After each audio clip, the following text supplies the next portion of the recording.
Riding your motorcycle in the winter can be both exhilarating and challenging. But if you do it wrong, it could also be deadly. Whether you're a seasoned rider or just starting out, here are some essential tips to keep you safe and comfortable. And if all else fails, hopefully you'll get saved by a family of honey badgers, like I was. Tip number 1, dress for the cold. Earlier this week, I hopped on my motorcycle and went for a short ride to town. Usually this would have been no big deal, but it was only 14 degrees out. In just a matter of minutes, my teeth were chattering and I was shivering so much I could hardly even concentrate on the road ahead of me. It was so cold, I couldn't even think straight and I began to panic. Luckily, I found a spot to pull over and found a hole nearby where I could crawl inside and die. Little did I know, it was home to a family of ferocious honey badgers, but they welcomed me as one of their own and huddled around me to keep me warm. When I awoke many days later, the honey badgers were gone, but they had fitted me with a full assortment of winter gear that was not only warm, but waterproof. Not only did they dress me in a moisture-wicking base layer, but also a mid-layer made of fleece.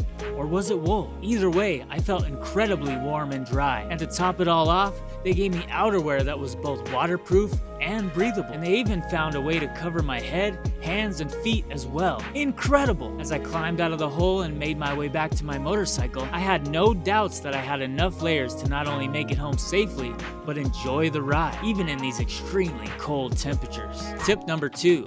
Tire consideration. I could hardly believe my tired eyes when I made it back to my motorcycle. When I had started my ride days before, my bike hadn't been ready for the freezing conditions or snowy roads at all. But now, my previously bald tires with the belt showing through had been replaced by brand new studded winter tires. These bad boys would help me conquer the snow with ease, though I would still have to keep my eye out for hidden patches of ice on the road, especially in shaded or low-lying areas. These new tires would help keep me safe by allowing me to maintain traction even in these frigid, slippery conditions. And I knew exactly who I had to thank.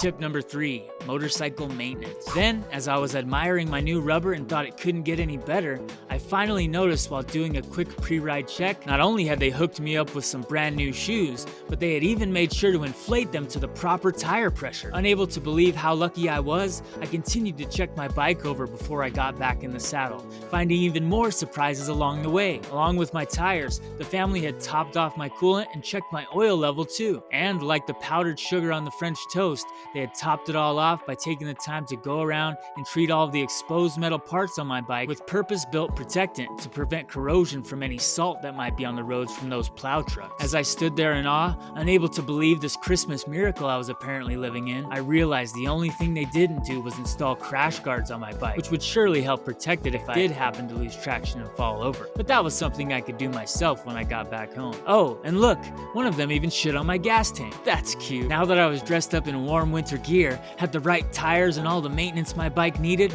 I was finally ready to hop on and ride home. Taking one last look toward that special hole in the ground that had changed my life forever, I cried out a farewell to the honey badgers, though I know not if they heard me. In the end, I made it home safely, and to this very day, I still think about that warm family who saved me from the harsh winter cold, and hope they know just how thankful I am they taught me how to stay warm and safe while riding my motorcycle in the winter. But no matter how prepared I felt for the winter, there were still some wild motorcycle stories I had heard that I wasn't sure were true. So I watched this video next to learn which motorcycle myths I shouldn't believe.